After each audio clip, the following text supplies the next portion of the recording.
বিবিসির পর এবার আল জাজিরা অসাধারণ একটা ডকুমেন্টারি তৈরি করেছে আমাদের গণ অভ্যুত্থান নিয়ে। বলা বাহুল্য প্রত্যেকটা এই ধরনের ডকুমেন্টারি শেখ হাসিনার কফিনে একটা বা অনেক বেশি পেরেক পোঁতার মতো ব্যাপার। আসবো সেই জায়গায়। এই ভিডিওর শুরুতেই আমরা সবাই যেটা করছি, জুলকারনাইন সায়েরকে আমরা ধন্যবাদ জানাই। তিনি এই ডকুমেন্টারি তৈরি করার সময় খুবই ইনভলভ ছিলেন। আমি রাদার এই কাজের চাইতে সায়েরকে আমরা স্মরণ করব শেখ হাসিনার সময়ে তিনি যে দুর্দান্ত ভূমিকা পালন করেছেন তিনি, এবং একই সাথে আমরা এই ধরনের কাজের সাথে জনাব তাসনিম খলিল জড়িত ছিলেন। এই দুজন ব্যক্তিকে আমাদের এই অভ্যুত্থানের এই বিশেষ জায়গায় কাজ করার জন্য আমরা একই কাজ অনেক জায়গা থেকে অনেকেই করেছি, কিন্তু এই কাজটা যেটা truly journalistic point of view থেকে করা এবং যেটার বিরাট ইম্প্যাক্ট আসলে অনেক বেশি গ্লোবালি পড়েছে, সেটা নিশ্চিতভাবে আমরা তাদেরকে ভবিষ্যতে বাংলাদেশের ইতিহাস তাদেরকে স্মরণ রাখবে। খানিকটা সমালোচনা আছে ডকুমেন্টারিটা নিয়ে, সেটা আসবো। আমি দেখেছি যে সোশ্যাল মিডিয়া কেউ বলছেন, এবং দেখার পর আমার নিজেরও তাই মনে হয়েছে। আমার মনে হয় সব দিক আমরা একটু বলে রাখা জরুরি। যে ডকুমেন্টারিটা নতুন কি পেলাম, শেখ হাসিনার বেশ কিছু ফোন রেকর্ড পাওয়া গেছে, কল রেকর্ড পাওয়া গেছে। এর মধ্যে একটা কল রেকর্ড যেটা এখানে আছে সেটা বিবিসিতেও আছে, তার যে লেথাল ওয়েপন ব্যবহার করা এবং দেখে গুলি করে দেওয়ার জন্য যে বলা, এই অডিওটা এখানে আছে এবং বিবিসিতেও এটা ছিল। এবং বিবিসির ওই অডিওটাই প্রাথমিকভাবে আমাদের সামনে যখন বলা হলো, যেটা ভেরিফাই করা হয়েছে টেকনোলজিক্যালি, এবং সেই যারা চেক করে, যারা এক্সপার্ট আছে তাদেরকে দিয়ে, আল জাজিরাও সেটা করেছে। এবং আল জাজিরা আরও কিছু গুরুত্বপূর্ণ অডিও আমাদের সামনে এনেছে। এর মধ্যে একটাকে আমি খুবই গুরুত্বপূর্ণ বলে মনে করি, যেটা তার বিচারেও সাহায্য করবে, কারণ তিনি আমাদের হাতে আছেন। জনাব সালমান এফ রহমানের এই রাষ্ট্রীয় বিষয়ে ইনভলভড হওয়া, আবু সাঈদের ঘটনা, তিনি যেভাবে পুলিশের প্রধানকে ময়নাতদন্ত রিপোর্ট দেওয়ার জন্য চাপ দিচ্ছিলেন, তাতে বোঝা যাচ্ছিল তিনি তিনি খুবই ক্ষমতাধর ব্যক্তি। কিন্তু আমার একটা পর্যায়ে আমার মনে হতো যে শেখ হাসিনার পর দ্বিতীয় ক্ষমতাবান ব্যক্তি হচ্ছে জনাব সালমান এফ রহমান। বোঝাই যায় তিনি শেখ হাসিনার খুবই কাছের মানুষও ছিলেন। শেখ হাসিনা ভোরে ঘুম থেকে উঠে সেলাই করছেন, মাছ ধরছেন, এসব ছবি সালমান এফ রহমান তুলে আপলোড করেছেন, এগুলো আমরা দেখেছি। আমি একটা স্মৃতি শেয়ার করি। আওয়ামী লীগের নেতা, নাম বলছি না, সম্পাদক পর্যায়ে টকশো করতাম, যেহেতু অনেকের সাথে এক ধরনের যোগাযোগ ছিল, কথাবার্তা হতো, আগে পরে কথাবার্তা হতো। আমি তাদের দল নিয়ে ফ্রাস্ট্রেশন কখনো দেখেছি, এবং একটা মন্তব্য ওই সম্পাদকের আমার কানে বাজে, যে সালমান এফ রহমান যে দল চালায় সেই দল আসলে আর কয়দিন করা যাবে। সো সালমান এফ রহমান কতটা পাওয়ারফুল হয়ে উঠেছিলেন সেই সময়, এটা বোঝা যায়, এটা আসলে বোঝা যায়। ইনফ্যাক্ট শুধু এই সময় না, উনি ডিফ্যাক্টো, আমি 96 থেকেই খেয়াল করেছি, শেখ হাসিনা যেখানে যান সালমান এফ রহমান সাথে থাকেন। সো শেখ হাসিনা উপরে কতটা প্রভাব তার ছিল, কতটা পাওয়ারফুল তিনি ছিলেন বোঝা যায়। পরবর্তীতে তো রীতিমতো এমপি টেমপি হয়েছেন, উপদেষ্টা তিনি দীর্ঘদিনই ছিলেন। সো আমরা এটা বুঝতে পারি এই ইনভলভমেন্টের একটা প্রমাণ আছে, এটা তার বিচারের ক্ষেত্রে কাজে লাগতেই পারে। আর আবু সাঈদের মৃত্যুর অসাধারণ ডকুমেন্টেশন আছে। আমি প্রত্যেককে আহ্বান জানাবো, এটা ইংরেজিতে এসেছিল প্রথম, পরে এটাকে বাংলায়ও ট্রান্সলেট করে দেওয়া হয়েছে। খুবই ভালো কাজ হয়েছে এটা। আবু সাঈদের পুরো এই সময়টার একটা অসাধারণ ট্র্যাকিং আছে। একজন জার্নালিস্ট আবু সাঈদকে ফলো করছেন, এবং আবু সাঈদের যে জিনিসটা আমরা আসলে আগে জানতাম না, সেটা এখানে জানতে পারলাম, যে আবু সাঈদকে টার্গেট করা হয়েছিল। তাকে প্রথম অনেকজন পুলিশ মিলে ঘিরে ধরে পেটাতে যায়, তারপরও রক্তাক্ত অবস্থায় আবু সাঈদ এগিয়ে যায়, দৌড়ে যায়। সাঈদের বীরত্বের একটা অংশ আমরা দেখেছি বুক পেতে দেয়া বুলেটের সামনে, কিন্তু এর আগে থেকেই তার বীরত্ব চলছিল, অকল্পনীয় বীরত্ব চলছিল। এটা চমৎকার অসাধারণ ডকুমেন্টেশন এখানে আছে। শেখ হাসিনার নতুন কিছু অডিও আমাদের সামনে আসলো, এগুলো গুরুত্বপূর্ণ। তিনি ছাত্রলীগের সাথে কথা বলছেন, ছাত্রলীগ তাকে নানান রকম তথ্য দিচ্ছে, ছাত্রলীগের নেতা। এবং শুধু সেটা না, ইন্টারনেট বন্ধ করা নিয়ে যে মিথ্যাচার হয়েছিল, এগুলো আমরা জানি, অনেক আগে থেকেই জানি, এগুলো কে বন্ধ করেছে, কী করেছে। এগুলো নাশকতার জন্য হয়নি, এগুলো আসলে বন্ধ করা হয়েছে, সেগুলো আমরা জানতে পারি। বিটিআরসি কীভাবে নির্দেশনা দিয়েছে সেই ডকুমেন্ট আমাদেরকে দেখানো হয়েছে।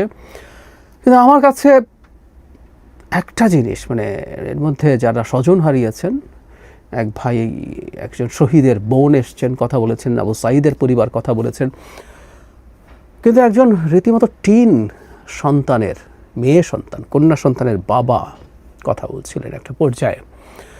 আমি বিশ্বাস করি তার কান্নার সাথে আমরাও কাঁদবো। মানে স্বজন হারানোর বেদনা বলে একটা কথা আছে, যেটাকে শেখ হাসিনা ডেরোগেটরি বানিয়ে ফেলেছিলেন, একটা ফাজলামতে পরিণত করেছিলেন। তার বিভৎস স্বৈরাচার চাপিয়ে দেওয়ার জন্য নাকি কান্না কেঁদে, মায়া কান্না কেঁদে এগুলো উনি বলতেন। আমরা জানি তার পরিবারের যে ঘটনা ঘটেছে ডিজাস্টারাস, কিন্তু উনি বছরের পর বছর, বছরের পর বছর এটাকে আসলে ব্যবহার করেছেন মানুষের সামনে। কিন্তু এটা ট্রু স্বজন হারানোর বেদনা। মানে গুলি খাওয়ার পর তার কন্যা তাকে শেষবার ফোন করে এবং জানায় সে আর বাঁচবে না, তার ডেড বডিটা যাতে নিয়ে যায়। এরকম আরও কত গল্প আছে, আমি জানি না আমাদের এই গল্পগুলো আমরা ধারণ করছি কি না। আমাদের মানে এই ডকুমেন্টেশনগুলো একটা আল জাজিরা করছে, দ্যাটস ফাইন, কিন্তু আমাদের যে শহীদ হয়েছেন, যারা শেখ হাসিনার পরিবারের, শেখ হাসিনার এই বাহিনীগুলোর আক্রমণে, হামলায় এই ধরনের ক্ষতিগ্রস্ত হয়েছেন, তাদের পরিবারগুলোর অনুভূতিগুলো, তাদের বক্তব্যগুলো ডকুমেন্টেশন করে রাখা দরকার। যারা আহত আছেন, মানে এখন তো ভিডিওর যুগ, এগুলো as much as possible document রক্ষা করা দরকার আছে।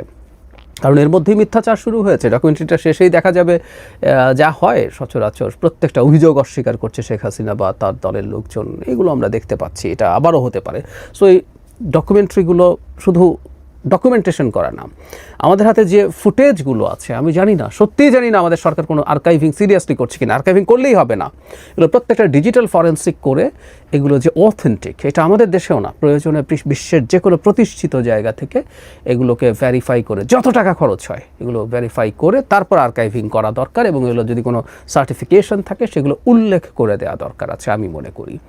কারণ আমি প্রায় একটা কথা বলতাম যে শেখ হাসিনা এবং আওয়ামী লীগের কপাল খারাপ। কপাল খারাপ হচ্ছে এই অর্থে, এমন যুগে এই ঘটনাগুলো তিনি ঘটিয়েছেন যেগুলোর প্রচুর ডেটা আমাদের হাতে রয়ে গেছে, ছবি, ভিডিও, এখানে দেখেছি আমরা, এছাড়াও দেখেছি, জানি। সো এগুলো যদি আমরা ঠিকঠাক মতো করে প্রিজার্ভ করে রাখতে পারি, তাহলে এটা শেখ হাসিনা এবং শেখ হাসিনা তো আসলে সম্ভব না, নো ওয়ে, একদম বলেই দিতে পারি, চটটট না, কোনোভাবেই উনি এদেশে আর আসবেন না।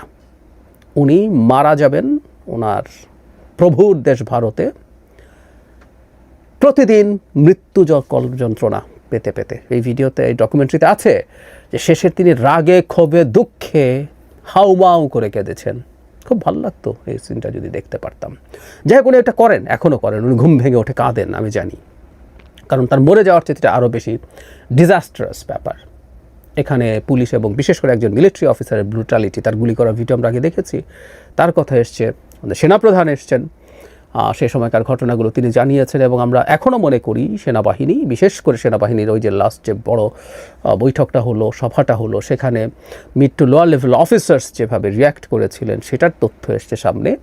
এবং তিনি খুব চমৎকারভাবে শেষ পর্যন্ত এই সিদ্ধান্তটা জনগণের পক্ষে নিতে পেরেছেন, এটা আমাদের আবার স্মরণ করিয়ে দেওয়া হলো। শেখ হাসিনার কল রেকর্ডে একটা খুবই ইন্টারেস্টিং ঘটনা আছে, সেটা হলো তিনি থেকে 50টা ফোন ব্যবহার করতেন এবং কখনো কখনো তাকে বলা হয়েছে যে এটা তো রেকর্ড হচ্ছে, সি ওয়াজ সো ডেসপারেট, উনি বলেছে উনি কেয়ার করেন না। কিন্তু শেষ পর্যন্ত আমাদের হাতে আসলে এই জিনিসগুলো আসলো, বিশেষ করে তার লেথাল ওয়েপনে গুলি করে হত্যা করার কথা। প্রশ্ন হচ্ছে এগুলো রেখে আমরা আসলে কি করব? এই আলাপটা যদি করি, ট্রু আওয়ামী লীগের লোকজনের এরপরও বোধোদয় হবে না যে এই মানুষগুলো ব্লাইন্ড আওয়ামী লীগ সমর্থন করে, এখনও আছে, খুবই দুঃখজনক কিন্তু আছে। কিন্তু এই ডকুমেন্টগুলো আমাদের ভবিষ্যৎ প্রজন্মের জন্য আমাদের চেষ্টা থাকবে শুধু আইন করে না। আওয়ামী লীগের কেউ কেউ মতাদর্শ বলে, মুজিববাদ বলে, ফ্যাসিবাদ বলে, আওয়ামী লীগ একটা ডাকাত, একটা মাফিয়া, একটা ক্রিমিনাল গ্যাং ছিল। ও কী ক্রাইম কীভাবে করেছে, এই ডকুমেন্টগুলো করে রাখা দরকার, যাতে ভবিষ্যতে প্রজন্মগুলো যারা এখনও আছে, ছোট আছে, বেড়ে উঠবে, যারা জন্মাবে, আমরা যুগ যুগ ধরে এই জিনিসগুলো যাতে সামনে নিয়ে আসতে পারি। এই ডকুমেন্টগুলো সেই কারণে মূলত কাজে লাগবে। যেই আওয়ামী লীগরা এখন আছেন, ওনারা আস্তে আস্তে অনেকেই বুড়ো হবেন, বুড়ো আছেন, মারা যাবেন, অনেকেই হয়তো পাল্টাবেন না, কিন্তু আমরা পলিটিক্যালি, আইডিওলজিক্যালি আওয়ামী লীগকে যতটা সম্ভব অপ্রেস করে রাখা সেই চেষ্টা করব। আবার বলছি এটা গণতান্ত্রিক পন্থায় সেই চেষ্টা করবো এবং এই জিনিসগুলো কাজে লাগবে। ফাইনালি যে সমালোচনাটা, সেটা নিয়ে একটু কথা বলি। ছাত্রদের প্রতিনিধি হিসেবে এই ভিডিওতে জনাব সাদিক কায়েম এসছে। মানে সাদিক কায়েম আগেও আমরা যখন বৈষম্য বিরোধী ছাত্র আন্দোলন কাজ করছিল, সেখানে তাকে কিছু ছবিতে দেখা যায় এবং উনি অ্যাক্টিভ ছিলেন। এবং ভেতরে অনেক কাজও করে থাকতে পারেন, আমি নিশ্চিত নই। উনি অবশ্যই এটা একটা অ্যাক্টিভ পার্ট, কিন্তু উনি তার পরিচয় দেওয়ার পর উনি আমাদের সামনে পরিচিত হলেন। পর আমি মিলিয়ে দেখেছি কোনো জায়গায় সাদিক কায়েম তো ছিলেনই, ঠিক আছে, কিন্তু শুধু তাকে দিয়ে স্টুডেন্টদের দিকেরগুলো বর্ণনা করানোটা অনেকের কাছে প্রবলেম্যাটিক মনে হয়েছে, আমার কাছেও হয়েছে, সত্যিকার অর্থেই হয়েছে। মানে নাহিদ ইসলাম, আমি সবসময় বলি এই মুভমেন্টের পোস্টার বয়, যাকে নিয়ে আর কোনো ভ্যারিফিকেশনের প্রয়োজন নেই। সাদিক কায়েম কদ্দুর কী করেছে এটা ওর বয়ান, তার বয়ান, এগুলো তো রেকর্ডেড না। আমরা দেখেছি তার পক্ষে ও বলছে, সে বলছে, বা আরও কারো পক্ষে নানান রকম কথাবার্তা আসছে, এগুলোও ইতিহাসের অংশ হিসাবে থাকবে, কারণ ইতিহাসের সব কিছু প্রকাশ্যে ঘটে না, আই অ্যাগ্রি। কিন্তু যেটার ডকুমেন্টেশন আছে, যেটার প্রমাণ আছে আমাদের হাতে, নাহিদ ইসলাম ছাড়া আরও যে কয়েকজন আছে তাদের যে কেউ অথবা এগুলো ভাগ করে দেওয়া যেতে পারতো কয়েকজনকে, কিছু কিছু অংশ।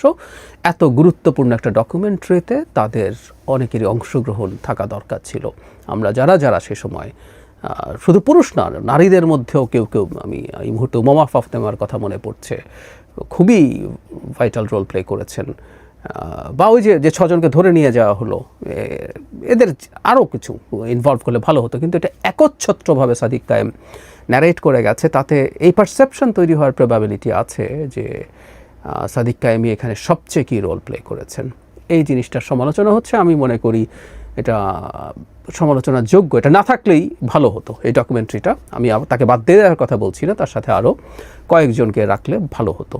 এই অসাধারণ ডকুমেন্টারিটার পার্ট যদি তাদেরকে করতে পারতাম, তাদের জন্য আমাদের একটা চমৎকার রেকগনিশন। শুধু নাহিদ ইসলাম না, আরও হাসনাত সার্জিস, যতজনকে সম্ভব, বা ক্রাইসিসের সময়গুলোতে জনাব কাদের রোল প্লে করেছেন মনে পড়ে যদ্দূর, এরকম যারা করেছেন প্রত্যেককে, কয়েকজনকে কিছু কিছু অংশ করে যদি বলতে দেওয়া হতো, that would have been the best. But still এটা একটা অসাধারণ কাজ।